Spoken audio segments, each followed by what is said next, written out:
Well, good afternoon, Happy New Year, and welcome to the return of the Tuesday noon Organ Plus concert series here at the Church of the Covenant, University Circle in Cleveland, Ohio. My name is Matthew Garrett. I'm the music director and a member here at Church of the Covenant, so it's my pleasure to invite you all, whether you're joining us inside in our warm sanctuary on a very cold Cleveland winter day, or if you're joining us online through our YouTube site. We encourage you to visit the site often. All of these programs are recorded and they're saved on there so that you can view either when they're happening in the moment or later online. We are in for a treat today. We're starting out the new year with one of our local organists and musicians, Rees Taylor Roberts, who is joining us today. He's one of the organists at St. Paul's Cathedral, here just up the street here in Cleveland. And you may have also seen him around the Apollo's Fire events, where he serves as one of the members of the administrative staff on that event too. So he's very visible here in the music scene in Cleveland. It's nice to have a local person joining us, like I said. He's going to speak to us a little bit about the program after the first piece, so we'll hear a little bit more about that. And Rees may not know this, but he and I have more in common after I've looked over his bio than I may have originally thought.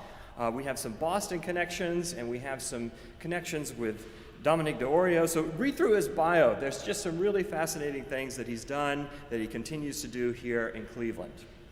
We want to remind you as well on the back of the program for today for upcoming events. Next Tuesday, we will have organist Jonathan Belena, who is our music intern here at Church of the Covenant, and an Oberlin student, joining Virginia Grabowski, who is a Baldwin Wallace student.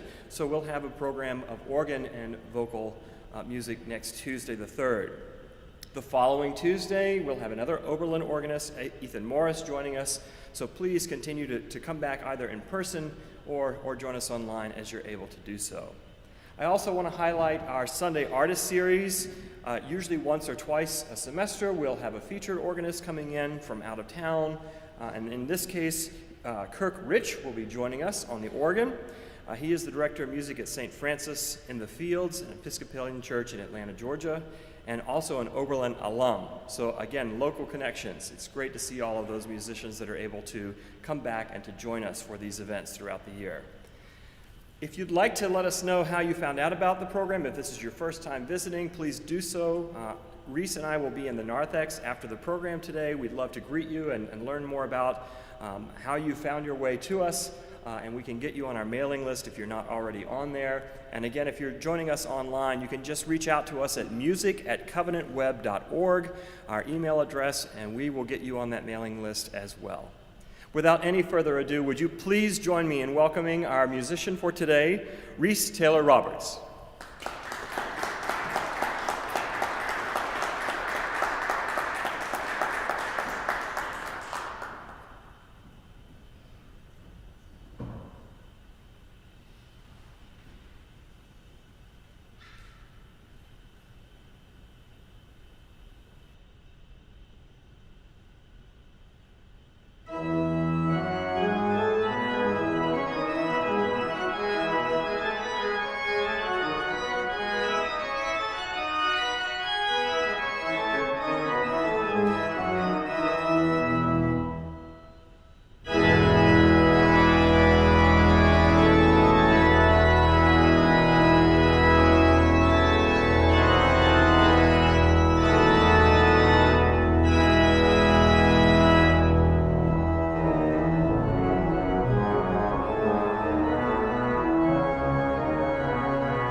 Well, good afternoon.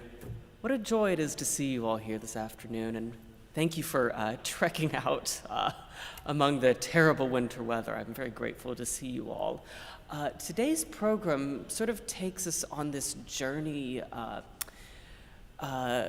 between light and dark. The first work that we heard on the program today was, of course, by J.S. Bach, and it came from early in his life when he was almost a student, shall we say. Bach was very much influenced by Buxtehude, who lived in the northern part of Germany.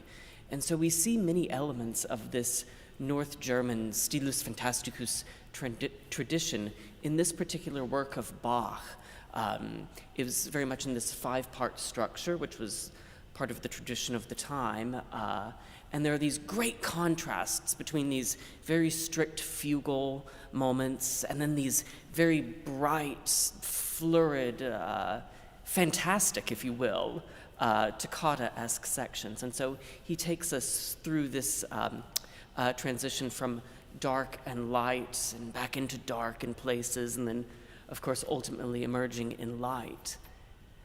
The next work on the program is by Richard Webster, who's a Boston-based composer, and his work is based on the Transfiguration of Christ. It's this moment in the Christian mythological tradition where Christ is on top of this mountain and he's surrounded by light and speaks with Moses and Elijah as the apostles look on in this sort of stunned horror. And the work by Webster is based off of a hymn tune, which is "O wondrous light, O vision fair."